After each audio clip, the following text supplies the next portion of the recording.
Gəncədə qolu şüşə ilə kəsilən gəncə xəstəxanalarda lazımi tibbi yardım ala bilmədiyi iddia olunur. Gəncə Xəbərazə müraciət edən xəstə yaxınlarının sözlərinə görə 1995-ci il təvəllüdlü Mir İsmayıl Verdiyev iyunun 10-da saat 16:15 radələrində ağır qanaxma ilə 3 nömrəli şəhər mərkəzi xəstəxanasına çatdırılıb.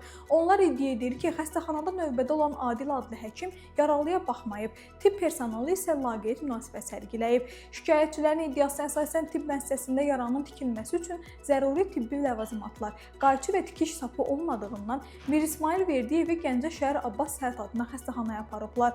Lakin onların sözlərinə görə burada da oxşar problemlərlə qarşılaşıblar və xəstəyə lazımi müdaxilə edilməyib. Xəstə yaxınları son çarə olaraq yaralını Gəncə Beynəlxalq Xəstəxanasına çatdırıblar.